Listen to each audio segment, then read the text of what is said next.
আলু মটরশুঁটির তরকারির জন্য আমি এরকম ডুমো ডুমো করে আলু কেটে ধুয়ে নিয়েছি। এখন আলুটা কুকারে দিয়ে একটা সিটি দেব। জল দিয়ে একটা সিটি দিয়ে জলটা ছেঁকে নেব আলু থেকে। এখন একটা পাত্রে জল গরম করতে দিলাম, আর অল্প মটরশুঁটি এতে সেদ্ধ করে নেবো। বেশি সেদ্ধ করবো না, একটু ফুটে উঠলেই নামিয়ে নেব। এখন কড়াই গরম করে কড়াই দিচ্ছি সর্ষের তেল। তেলটা গরম হলে এতে দিচ্ছি 4টে কাঁচা লঙ্কা ভেঙে ভেঙে দিয়ে দিলাম। দিচ্ছি 5 ফোড়ন আর দিচ্ছি হিং। এখন ফোড়নটা একটু ভেজে নেব। 30 সেকেন্ড মতো ফোড়নটা ভেজে নিলাম। এখন এর মধ্যে দিচ্ছি 2টো বড় সাইজের টমেটো কুচি, দিয়ে দিচ্ছি হলুদ আর লবণ। লবণ হলুদটা একবারে তরকারির পরিমাণ অনুযায়ী দিয়ে দিলাম। এখন টমেটোটা একবারে গলিয়ে নেব।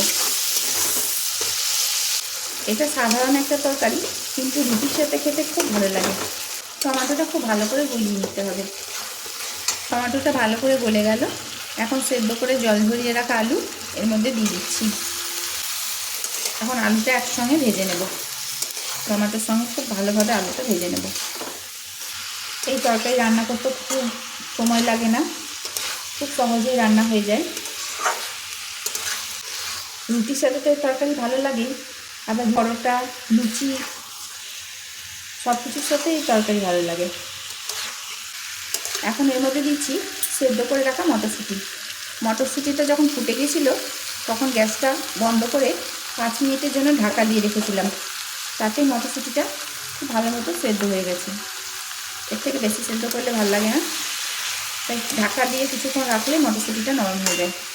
এখন মটরশুঁটি আলু সব একসাথে কষে নেব। আলু মটরশুঁটি একসাথে কষে নিলেই তরকারিটা টেস্ট চলে আসবে। এখন এই শীতের সময় নতুন আলু ওঠে, এই নতুন আলু মটরশুঁটি ধনেপাতা মিশিয়ে তরকারি খেতে বেশ ভালো লাগে। আরও 3 মিনিট ধরে আলুর সাথে মটরশুঁটিটা খুব ভালোভাবে কষে নিলাম। এখন এর মধ্যে দিচ্ছি জল। জলটা অবশ্যই গরম দিতে হবে। জলটা আপনারা আপনাদের পরিমাণ মতো দেবেন। খুব ভালোভাবে নাড়িয়ে নিলাম। তরকারিটা ফুটতে শুরু করেছে।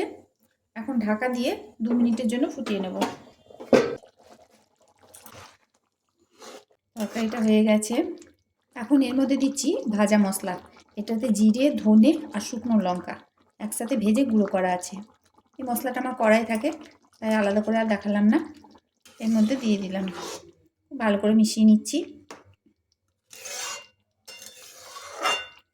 যতটা জিরে আছে ততটাই ধনে আছে, তার সাথে আছে শুকনো লঙ্কা। এই মশলাটা দিয়ে যদি তরকারি করা হয়, নিরামিষ তরকারি, তাহলে খুব ভালো টেস্ট হয়। তাই মশলাটা আমি করেই রাখি। আর গ্যাসটা বন্ধ করে দিলাম। এবার এর মধ্যে ছড়িয়ে দিচ্ছি ধনেপাতা কুচি। তরকারিটা আমার তৈরি হয়ে গেল। এখন গরম গরম পরিবেশন করব রুটির সাথে। রেসিপিটা যদি আপনাদের ভালো লাগে তাহলে প্লিজ লাইক, শেয়ার, কমেন্ট করুন। সমস্ত রেসিপিটি দেখার জন্য হেসেল বনলক্ষ্মীর তরফ থেকে অসংখ্য ধন্যবাদ।